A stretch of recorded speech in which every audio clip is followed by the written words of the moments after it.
Hello, everyone, and welcome to this episode of Behind the Curtain, where we go behind the scenes on the feature film The Good People of Orphan Ridge. I am Beecher Rinning. I'm the producer of the film, and I am honored to be here with our amazing heads of the art department, Sadie Baer and Erin Wester. Sadie was officially our production designer. Erin was officially our art director, but honestly, these two were in charge of so much of the physical space, the costumes. I mean, just they did an absolutely amazing job. So thank you all for joining me today. Thank you for having us. Yeah, thank you so much. When Fisher and I were talking about the project and I read the script and I knew that we were doing it for such a low budget, and I'm like, okay, so there's these fairies, which are kind of like monsters. It's like, these are pretty elaborate sounding. There's a part in the script where someone ends up like a pile of sticks. And I'm like, okay. Like, it was like pretty detailed. And I was like, I think we can do this. I know the locations we can use. I think it's going to use mainly actors that we can, get a hold of. Everything's doable, but I was really unsure about the production design aspect. And we were brainstorming and talking about it. And then once we were like, wait a minute, what about Sadie? What about Erin? Didn't they do that on that short film? Didn't they do that on that short film? Okay, I think they could work out really well. And I know for me, when I saw the innkeeper, which is kind of in a way, the big bad of the film, when I saw the innkeeper, I was like, oh my gosh, this film's gonna work. I was like, Erin and Sadie did it. Because and it's not because I didn't trust that you all would do it. It was just you all had a very tall task. So it was basically you two and Sydney Wright, and then like a few other people that kind of came in and out. But like, y'all were the ones that had to bring all this to life. So how did y'all feel when you approached the project? Maybe you read the script, or at least heard about it. How did you feel approaching it? Were you apprehensive at all, or did you feel like you could tackle it? Well, I would say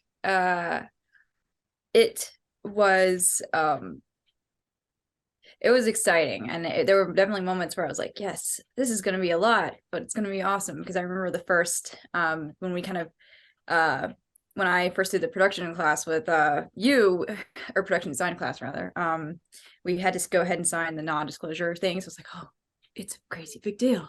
And then it was kind of turned into I was like, is it going to be a competition to see whose design works? So like planning way ahead of time and coming up with all these ideas. It was kind of intimidating in that aspect, but then actually making it come to life was pretty cool. And then when broken down in different elements, there were times it seemed overwhelming, but I remember being like, no, we can do this if we just don't sleep for 3 months. It's gonna be perfect. So yeah, that was what about you? So for me, because I didn't take that production design class, so I didn't have really any background on that spirit. Yeah. I was I didn't like read the script. I had no idea. And so I was coming into it like, well, Sadie's already done all this work, but I'm just gonna like help support her and help where I can. It was way more than support. So but I remember kind of sitting down getting ready for that first weekend. And like the creative buzz of like, we were, had our notebooks and trying to figure out, okay, what do we have to do? How are we going to do this? And it was stress. Like we had no idea what we were getting into when we started. 4 cardboard boxes that we were like, that's fine. That's enough to carry stuff in, right? But it was really exciting, like going into it, because there were all these ideas like flying around, and we were doing a lot of brainstorming, and it was so really much exciting and Celtic poetry. Yeah. I love it. No, I mean, I'm telling you, when I tell people, when they see the film and they see the production design and the monsters and the costumes and all that stuff, and I tell them what the budget was, their jaws just like on the floor. They're just like, how? And I'm like, well, you got to meet these two, Erin and Sadie, and they're phenomenal. And so what was the rhythm of it like for y'all? Because obviously we shot kind of the last weekend of each month. Y'all were supposed to rotate so that you all weren't on set the whole time, Sadie. But what was the rhythm of it like? Like it was obviously, we shot the weekend, and did you pretty much go right into planning the next weekend and start working on it? Or did you find yourself with breaks, or like, how was the schedule like doing what y'all were doing? I would say, at least for me, I don't know if you feels the same way, but I think we would get off that high of doing the one weekend and then be like, oh my gosh, this is all the stuff we should have done way better. We're going to put the energy towards the next time. So we work like super, super hard for like the next few days and be like, this feels weird trying to go back to normal life, normal classes. And then it would kind of like die down a little bit. And then I think it would be like bursts of inspiration here and there that we try to add, try to write, try to remember. Except maybe towards like the last few like months where it felt like or last few shooting times where it felt like every day we were just like coming home. We both stayed up so late. Yeah, there were definitely multiple days where I was up I was like, it's fine. We'll just make it, but it'll have to be tomorrow. And I was like, got it, done. We stayed up all night doing craziness, building things in our house, just like in the living room. Our roommates were great. So, about the day before each, or like a couple within like the 2 days before we would shoot, absolute chaos. Probably didn't sleep for like 2 or 3 days at a time, but like it was so fun though. It was fulfilling to be like, I'm gonna build this pair of antlers right now. The whole thing's gonna happen like in the living room. Like spray paint, it's fine. Cover everything in sheets. It's okay. We'll definitely still have oxygen, but yeah.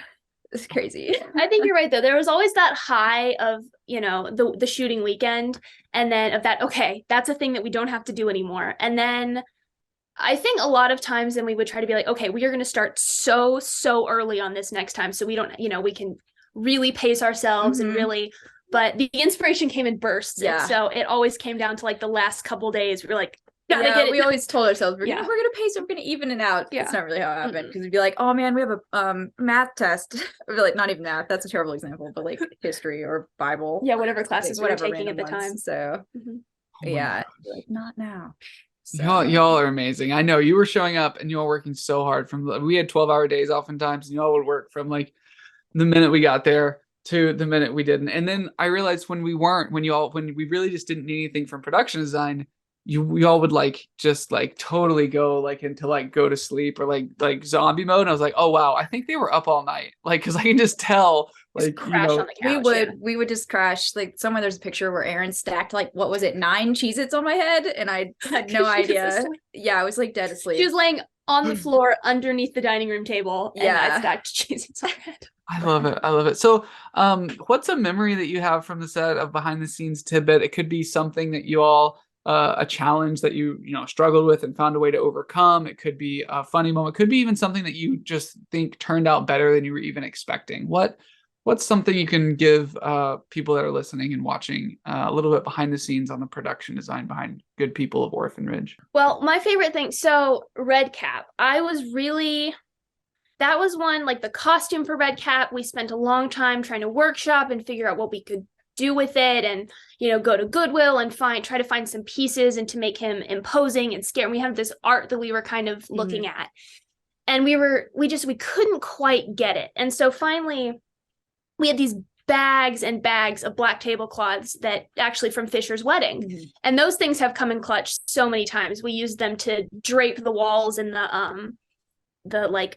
some of the music scenes and all this stuff, and they deserve a credit in the credits. They really they deserve a credit, because we use those black tablecloths so many different ways. And we were just sitting in our apartment with all the sort of chaos and of kind of laying around, and we were just we couldn't quite get it. And I looked at those tablecloths and I was like, I wonder, and I cut a hole in 2 of them, put them on a poncho, and had and I put we already had the Red Cap at that point. That was the one costume piece that we did have that we liked, and stiff as a board now, covered in fake blood. Still have it. It's good. So I was in our downstairs bathroom trying to wrap fabric around my head and do it, and we were like, wait, we have something. This is working. It was working. And then when we got the actor in and stuff, it was just, and we put it on, and he started making this growling noise that he'd been developing for the character, and we were like, noise definitely sounded oh my, it was that moment was magical, because we suddenly realized, I think kind of with you at the innkeeper, we were like, wait, this is gonna work. Oh, Erin did so good, and I still think he's my favorite part of the movie. He's the scariest part for me. I'm still kind of oh, she did such a great job on the hat, and then that one was fun. Pulled teeth out of a deer skull. She did with pliers to to hang on teeth, the real teeth. So that was intimidating. A deer skull? A deer. Yeah, you brought it back. Right? I brought it back. So I went on a trip to Iowa, and there was someone had just a deer skull in their yard, and I was like, hey, do you can we have that? Like, do you want that? And so like, no, take it. And so we took it and we used it. It's in the scene, where there's the money chest and stuff. It's on the shelf in there. But it's missing half its teeth. It's missing half its teeth because Sadie pulled them out. Yeah. But it was work. I was like, hey, good job. But dear for having such solid teeth, I guess. But yeah, that was crazy. The red cap turned out so well. She did such a great job. We still have like the prototype costume stuff. Has like actually her contact in my phone is I think her working on that, which is so funny. But for me I'd have to say I was doing a lot of the artwork, but a crazy behind the scenes thing with like the innkeeper who was like my baby, my thing. I was like, I'm gonna make it. We want to be so tall, so imposing, like stoop through doorways and stuff. But I was like, I really want to work in this element of just like the natural and like the sticks and things like that. It just seemed like kind of give him this imposing nature of like a tree, because a lot of the lore that went into this, like just a bunch of nerdy stuff about how important like certain trees were to the Celts and things, like the power of three, whatever. So I wanted to like build that into kind of this ancient being that we created. So I was like, where are we going to get sticks to work into this costume? Well, that led to Erin and I running out of the house out of our dorm at like, what was it, like 2 in the morning, 2:30 in the morning, and driving down to this brush pile by Loopy's Pizza and just kind of stealing the tree clippings rather that they were just gonna throw, and we were just it was that big. It was sticking out of the car. Yeah, they were sticking out of they wouldn't even fit in my car all the way, so we had to drive with our window down like really really slow all the way back to the school, being like, please let nobody else drive by too fast, and like cut all of our really long sticks and then like sewing and gluing them with like wood glue so it would kind of get this appearance of like amber and sap like into the costume like one by one. Like we had to make the costume for the innkeeper, we stacked, what was it, like a lamp? We put a lamp on top of one of our bar stools, so it would be tall enough so we could sit there and like put it all together piece by piece and like interweave them all. And it was crazy. It made an awesome sound when it dragged on the ground. But that's what I remember, and like having to make things at the very moment on set, just like be like, they need this in the next scene, be like, okay, let's sit down, I'm gonna paint an entire portrait like overnight. But like it was crazy. Yeah, so I could talk so much. I'll no, y'all did phenomenal. And I've worked with quite a few production designers with short films and different things, and I feel like the really good ones, I'm like, we really need this, and they like pull it out of their car. I'm like, where did you have that? And they're like, well, I was in Iowa and I saw a deer skull and just thought I might pull something out. Like, it's just like when you're in that world, when you're in the art department, the really good ones like y'all are just like, you just find stuff, like you notice stuff. I would never notice that brush pile by Loopy's. Y'all noticed it, like it's a totally different mindset, and it's just amazing what y'all did. And I mean, with a film like ours too, most of the time you have like a costume department, like a hair and makeup department, like a actual like a production designer or art director for the actual like set design. Like y'all were doing all of it. You did phenomenal. I'm blown away at the amount of work that you did and the quality of it. So how does it feel now that it's out on Amazon Prime? Like people are watching it, people are reviewing it, they are seeing your work that came about from running over to Loopy's at 2 a.m. and not sleeping. How does it feel now that it's out in the world? It's weird. It's very weird. It's weird because it was okay. It's a combination of just, it's exhilarating. It's really cool to have people seeing that, but also there's still sort of as artists that element of like like when I watch it, I sit there and I'm like, we could have done that better. We could have fixed that. But that's also like, for me, that Good People was really the first time that I was doing, like I fell in love with production design and with the art department doing Good People. And I realized this is so fun.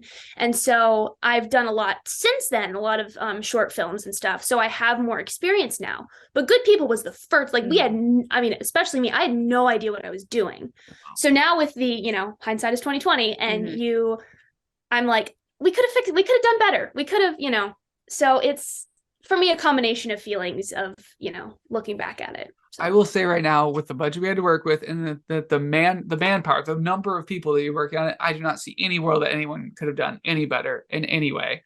And that's my honest opinion. So sorry, Sadie. Yeah. How does it feel, Sadie, now that it's out in the world? Yeah. I have to say, like, I am so proud of everybody who helped with like the art departments of like Sydney and the other Erin, and then this Erin just killed it with the costumes. I'm so impressed. Just she killed it always. I have to praise you so much. Good job, bud. And I have to say there's definitely, I haven't, like, as a confession, I haven't even watched it yet. So I do it, Sadie. Come on. I know. It's I still, like, not even kidding, wake up in the middle of the night being like, okay, so if I do this, and be like, no, it's over. It's I like Years ago, have Sadie. ideas. I still have all my mood boards, and I'm still like recreating it and being like, okay, so when we remake this in 10 years, as they do with all movies now, this is what I would do. Reboot. This is what we're gonna do. So but it's pretty cool. It's a little nerve-wracking, honestly, because I'm like what if that's it? I'm going to use it. I have to make myself use this inspiration to keep working. So it's not like, oh, that's the magnum opus. That's the only thing she's done. Be a one-hit wonder. Yeah, I don't want to be a one-hit wonder. And that's what so it's a little like, I'm like, oh my gosh. It's a little surreal that like random strangers could see it. And because I'm used to just showing things to kind of friends and family, and they're like, cool. And I'm like, good job. Thanks for the support. But I'll work up the nerve and I'll actually watch it. Well, you got to check it out. Yeah, it's so good. People are really enjoying it, really loving it. And just a sneak peek for those that have listened to this point, I'm trying to pitch Fisher on writing a sequel because I just think it'd be awesome, where Andy disappears, and of course they're all off their separate places. They all have to come back and bring him back from the other side. And so of course we need a bigger budget. You would have larger crews, but you two are going to be two of the first people I call.